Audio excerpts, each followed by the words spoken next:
Welcome to Vipin sir chemistry classes. Student, आज हम start करेंगे 12th क्लास का most important lesson, that is solid state. बेटा ये लेसन नीट में, जेई मेन में और 12th क्लास में इस चैप्टर का काफ़ी ज़्यादा वेटेज है। चलिए स्टार्ट करते हैं, स्टार्ट फ्रॉम बेसिक।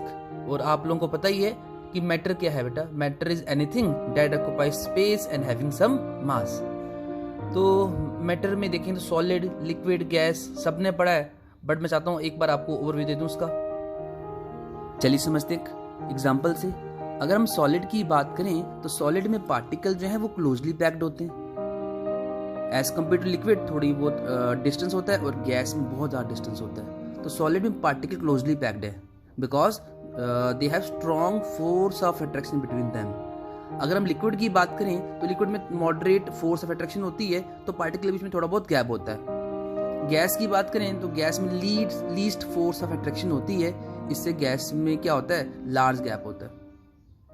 अब इन due to strong force of attraction particle closely packed, they have different shape and different volume, they have high density, they almost incompressible, they have low rate of diffusion, they may be either absent, और अगर होगा भी तो बहुत कम होगा। तो liquid में देखें सब कुछ मॉडरेट होगा, न कम न ज़्यादा, और गैस में सबसे ज़्यादा डिफ्यूजन होगा। गैस आसानी से फ्लो करेगी, गैस की ना डिफरेंट शेप होगी, ना डिफरेंट वॉल्यूम होगी, गैस की लो डेंसिटी होगी। ठीक है स्टूडेंट्स, चलिए स्टार्ट करते हैं, आगे बढ़ते हैं। तो जो हमने अब तक पढ़ा उसी को शॉर्ट वे में लिखा है। सॉलिड की बात करेंगे हम, क्योंकि चैप्टर सॉलिड स्टेट है तो मैं सॉलिड की बात करूंगा। तो what is solid? Solid is basically form of matter having definite shape and definite volume, having high density, having low compressibility. They are hard and the rate of diffusion is either slow or absent. ज़्यादा diffusion होगी नहीं, होगी भी तो बहुत कम होगी। तो अगर हम कंपेरिजन करें इन तीनों में से, सॉलिड, लिक्विड और गैस में, तो जो मोस्ट ऑर्डर स्टेट होगी, मोस्ट वेल मैनर स्टेट होगी, वो क्या होगी? सॉलिड। और लीस्ट ऑर्डर स्टेट होगी गैस। तो बेटा अगर हम देखें तो मैटर जो है तीन फॉर्म एग्जिस्ट करता है, हम लोगों को पता ही है, वो है सॉलिड, लिक्विड, गैस। उसमें से मोस्ट ऑर्डर स्टेट वो होगी सॉलिड और लीस्ट ऑर्डर स्टेट होगी गैस। अब हमें पता है कि सॉलिड को हमने क्लासिफाई किया है दो वे में। ये बेटा नया है आप लोगों के लिए, that is crystalline and amorphous. Solid can be classified into crystalline and amorphous depending upon arrangement of particles, कि पार्टिकल का अरेंजमेंट किस तरह से है उसके अकॉर्डिंग हमने सॉलिड को क्लासिफाई करा है, दैट इज क्रिस्टलाइन एंड अमorphous। चलिए स्टूडेंट स्टार्ट करते हैं एक एग्जांपल से। सपोज हम बात करते हैं सॉलिड की। Suppose this is solid and this solid is made up of two type of particle, that is particle A and particle B. तो हम एक सॉलिड की बात करेंगे जो दो तरह के पार्टिकल का बना है, पार्टिकल ए और पार्टिकल बी। तो अगर ऐसा हो जाए कि सिस्टम में, किसी सॉलिड में रेगुलर पैटर्न हो, जैसे ए के बाद बी आ रहा है, फिर ए बी, सेम यहाँ पर भी ए बी, सेम यहाँ पर भी ए बी, सो ऑन। तो जहाँ पे रेगुलर पैटर्न आ रहा है, अगर किसी सॉलिड में रेगुलर अरेंजमेंट हो पार्टिकल का, एक रेगुलर पैटर्न हो, जिसको बोल सकते हैं हम डेफिनेट शेप होगी, इसकी डेफिनेट ज्योमेट्री होगी, इस तरह के सॉलिड को बेटा हम बोलेंगे क्रिस्टलाइन सॉलिड। ऐसे सॉलिड जिनमें डेफिनेट पैटर्न है, जहां दो तरह के, मान लो दो तरह के पार्टिकल हैं और दोनों में एक डेफिनेट पैटर्न है, ठीक है, तो वो होंगे क्रिस्टलाइन। एक और सॉलिड हो सकता है, एक और पॉसिबिलिटी है, जैसे अगर बात करें, अगर हमारा सॉलिड है वो भी दो तरह के पार्टिकल का बना है, बट वहां पे क्या है, इरेगुलर अरेंजमेंट है, वहां पर इरेगुलर अरेंजमेंट है। जैसे यहाँ देखो बेटा, यहाँ देखो ए देन बी आ गया, फिर ए बी, फिर ए बी, फिर ए बी। इसी तरह बेटा इरेगुलर पैटर्न है, कभी ए आ रहा है, कभी बी आ रहा है, कभी लगातार ए है, फिर लगातार बी आ रहे हैं, कोई भी पैटर्न फॉलो नहीं हो रहा।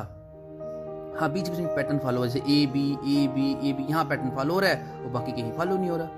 तो जहाँ पे इरेगुलर पैटर्न हो, वहां पर उस तरह के सॉलिड को हम बोलते हैं बेटा अमorphous सॉलिड। तो हमने अब तक देखा कि depending upon the arrangement we have two type of particle, the first in which there is regular arrangement of particles, that इस तरह के सॉलिड को हम बोलते हैं क्रिस्टलाइन सॉलिड।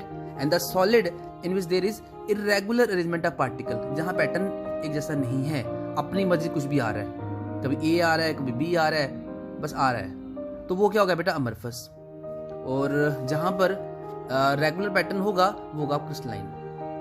ठीक है स्टूडेंट, अगर हम एक और बात करें, अगर हम एक वर्ड देखें यहाँ पे लॉन्ग रेंज ऑर्डर, बेटा एक वर्ड यूज करेंगे आगे हम, लॉन्ग रेंज ऑर्डर।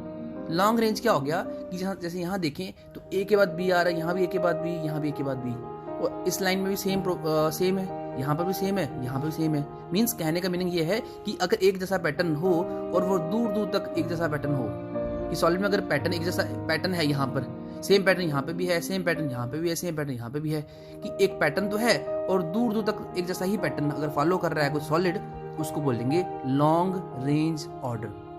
बट अगर हम इसकी बात करें, यहाँ तो पैटर्न को फॉलो नहीं हो रहा। अगर हम देख लें तो गलती से, अब हम गलती कह सकते हैं इसको, कि गलती से यहाँ ए बी एक जगह पैटर्न फॉलो हो रहा है, यहाँ फॉलो नहीं हो रहा, यहाँ फॉलो नहीं हो रहा, यहाँ फॉलो नहीं हो रहा। पैटर्न मगर फॉलो हो भी गया तो थोड़ी जगह तक थोड़ा स्पेस ही एरिया कवर कर रहा है, ज्यादा एरिया कवर नहीं कर रहा। तो बेटा इस तरह के सॉलिड को हम बोलते हैं अमरफस, और ये ऑर्डर जो है, ये ऑर्डर है short range order, short range order. ठीक है बेटा, अगर यहाँ बात करें तो यहाँ क्या है, पैटर्न एक जैसा है और दूर दूर तक फैला हुआ है, इस तरह के पैटर्न को बोलेंगे लॉन्ग रेंज ऑर्डर। चलिए बेटा नेक्स्ट एक और टाइप समझ लेते हैं इसकी। नेक्स्ट एग्जांपल, नेक्स्ट एक टर्म देख लेते हैं। बेटा टर्म है आइसोट्रॉपी एंड एन आइसोट्रॉपी। अगर बेटा हम यहाँ पे देखें, अगर मैं इस तरफ जाने की कोशिश करूं तो बेटा यहाँ पे क्या है, A B A B A B. अगर हम नीचे की तरफ आए तो बेटा क्या आ रहा है, ए आ रहा है, यहाँ देखें तो बी बी बी बी आ रहा है। तो अगर इस तरफ जाएं तो बेटा पार्टिकल डिफरेंट है, इस तरफ पार्टिकल डिफरेंट है। तो ऐसे सब्सटेंस, अगर मुझे बताओ बेटा प्रॉपर्टी, अगर पार्टिकल डिफरेंट हैं इस तरफ, यहाँ पार्टिकल डिफरेंट हैं, तो बेटा इनकी जो प्रॉपर्टीज होंगी, इनकी जो फिजिकल प्रॉपर्टी होंगी, यहाँ पे कुछ और होंगी, यहाँ पे कुछ और होंगी। मीन्स इनकी जो फिजिकल प्रॉपर्टी हैं वो डिफरेंट डायरेक्शन में डिफरेंट होंगी। और ऐसे सब्सटेंस जिनकी प्रॉपर्टी डिफरेंट डायरेक्शन में डिफरेंट होती है, तो बेटा उसको हम बोलते हैं एन आइसोट्रॉपिक। एन आइसोट्रॉपिक वो होते हैं जिनकी प्रॉपर्टी डिफरेंट डायरेक्शन में डिफरेंट होती है। अब हम बात करें प्रॉपर्टी की। अब प्रॉपर्टी कौन सी डिफरेंट होती है, क्या प्रॉपर्टी डिफरेंट होती है? बेटा वो प्रॉपर्टी है reflective index, conductivity, thermal expansion. तो अगर हम यहाँ देखें तो यहाँ का रिफ्लेक्टिव इंडेक्स और यहाँ का डिफ्लेक्टिव इंडेक्स बेटा वो डिफरेंट है। अगर हम यहाँ बात करें तो यहाँ की कंडक्टिविटी डिफरेंट है। सिमिलरली अगर देखें थर्मल एक्सपेंशन इस डायरेक्शन का डिफरेंट है। तो ऐसे सब्सटेंस जिनकी thermal expansion, reflective index, conductivity different होती है डिफरेंट डायरेक्शन में, उसको बोलते हैं बेटा एन आइसोट्रॉपिक। इसका अपोजिट ले लें अगर, तो वो अपोजिट ये है कि अगर देखें तो बेटा पार्टिकल ए यहाँ भी ए है, यहाँ भी देखो ए दिख रहा है बेटा। पैटर्न एक जैसा है, यहाँ पे भी सेम है, यहाँ पे भी सेम है। अब पैटर्न एक जैसा है, देखो ऑलमोस्ट सेम, हल्का सा बी बेशक आया बीच बीच में, बट पार्टिकल का पैटर्न ऑलमोस्ट सेम है। जब बेटा पैटर्न यहाँ भी सेम है, यहाँ भी सेम है, जब पैटर्न एक जैसा होगा हर जगह पर, तो उनकी फिजिकल प्रॉपर्टी भी सेम होगी हर डायरेक्शन में। जो प्रॉपर्टी यहाँ पे होगी वही प्रॉपर्टी यहाँ पे भी होगी। कहने का मीनिंग ये है कि इनका reflective index, thermal conductivity, thermal expansion, conductivity बेटा इस डायरेक्शन में दोनों में सेम है। अगर ऐसा है तो उसको बोलते हैं आइसोट्रॉपिक सब्सटेंस। बेटा एक टर्म और पढ़ लेते हैं। जितने भी सॉलिड्स हैं, जितने भी ट्रू सॉलिड्स हैं, सब इस रेंज में फॉलो करते हैं। वो इस तरह के होते हैं, इस तरह मीन्स वो होते हैं आपके क्रिस्टलाइन सॉलिड्स। और ये जो है ये आपके ये जो है इरेगुलर पैटर्न फॉलो कर रहे हैं बेटा, ये है अमरफस। इनको लिए हम वर्ड यूज करते हैं pseudo solids. They are pseudo solids. Pseudo solid means कहेंगे फॉल सॉलिड। बेटा ये बेसिकली सुपर कूल लिक्विड होते हैं। Amorphous are basically super cool liquid and they have tendency to flow. इनमें टेंडेंसी होती है फ्लो करने की। ठीक है स्टूडेंट्स, चलिए आगे बढ़ते हैं। इसी तरह इनमें अगर बात करें, इनको अगर हम शार्प नाइफ से कट करें तो बेटा ये क्लीन क्लीवेज देंगे। क्यों? क्योंकि रेगुलर ज्योमेट्री है। तो अगर हम बात करें क्रिस्टलाइन सॉलिड की, इनको अगर हम शार्प नाइफ से कट करें तो दे show clean cleavage when cut with sharp knife. इसी तरह अगर हम इनकी बात करते हैं अमरफस की, अमरफस इरेगुलर पैटर्न है, इसको यहाँ से अगर कट करने की कोशिश करें तो बेटा ये क्या देंगे, इरेगुलर पैटर्न देंगे, क्योंकि खुद की इरेगुलर ज्योमेट्री है तो कट करेंगे तो वो इरेगुलर ज्योमेट्री देगा, इरेगुलर पैटर्न देगा। चलिए स्टूडेंट स्टार्ट करते हैं difference between crystalline and amorphous. बेटा ये क्वेश्चन जो है आपको जेईई मेन में, नीट में या आपका एकेडमी में पूछ सकते हैं। ऐसे पूछ सकते हैं कौन सा पॉइंट इसमें गलत है, कौन सा पॉइंट सही है, या कौन सा सीडो सॉलिड होता है, बताओ सीडो सॉलिड की एग्जांपल क्या है। तो बेटा इस डिफरेंस को आपने अच्छी तरह पढ़ना है, ये बहुत इंपॉर्टेंट है। चलिए स्टार्ट करते हैं। क्रिस्टलाइन सॉलिड ये क्या होते हैं, basically regular arrangement of particle, वो सॉलिड पार्टिकल जहां पर क्या होता है, रेगुलर अरेंजमेंट होता है, अभी ने पढ़ा पीछे। अमरफस क्या है, जहां पे इरेगुलर पैटर्न है, और अगर रेगुलर पैटर्न है तो इनका बेटा मेल्टिंग बॉइलमेंट क्या होगा, शार्प होगा, हाई होगा। बट यहाँ पे क्या है, ये रेगुलर पैटर्न है, कुछ सब्सटेंस ऐसे हैं कुछ जल्दी मेल्ट कर जाएंगे, कुछ थोड़ा टाइम लेंगे, तो they don't have sharp melting point and they melt over the wide range of temperature. अगर हम बात करें क्रिस्टलाइन सॉलिड की तो बेटा ये ट्रू सॉलिड होते हैं, बता दिया पहले आपको। और इनकी बात करें तो ये क्या होते हैं, दे आर सीडो सॉलिड और super cool liquid and they have tendency to flow, ये फ्लो कर सकते हैं during the course of time, आहिस्ता आहिस्ता समय के साथ साथ ये टाइम ये फ्लो कर सकते हैं।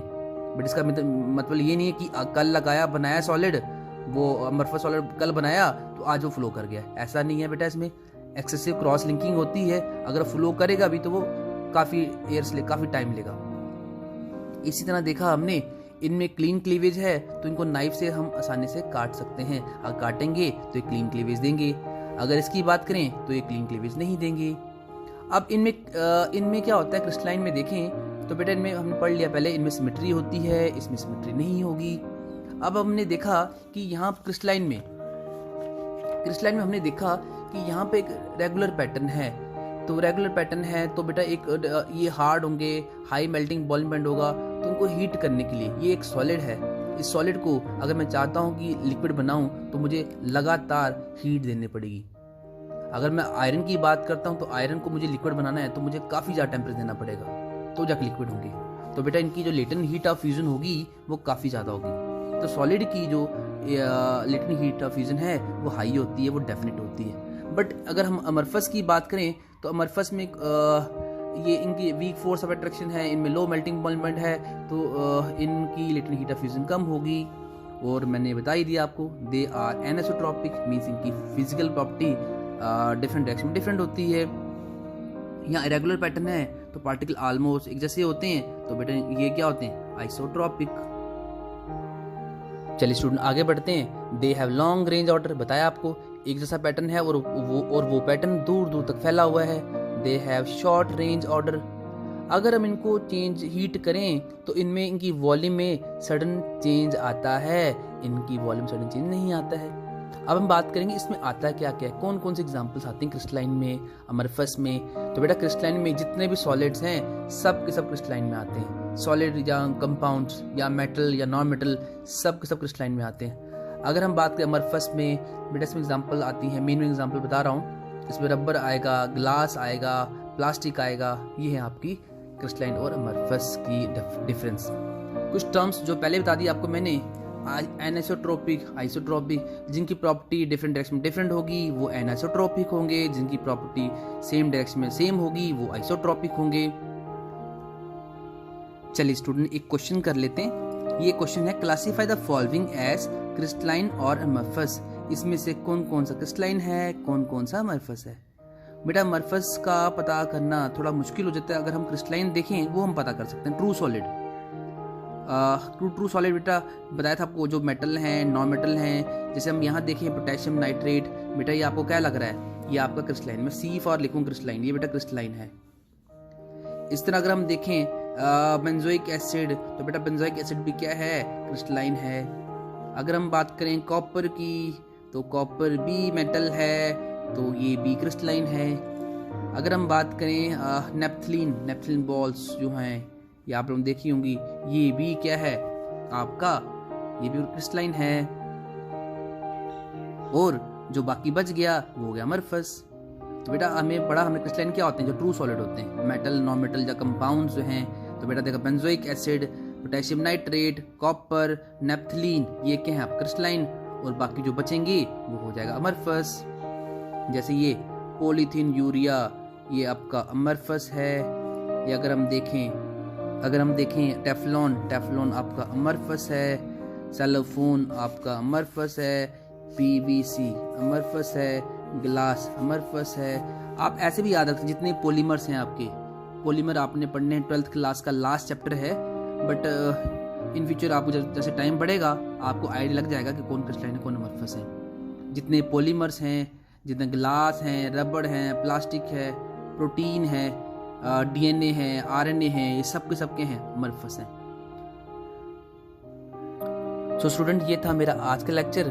तो स्टूडेंट इस लेक्चर को लाइक करें, शेयर करें, सब्सक्राइब करें। Thank you.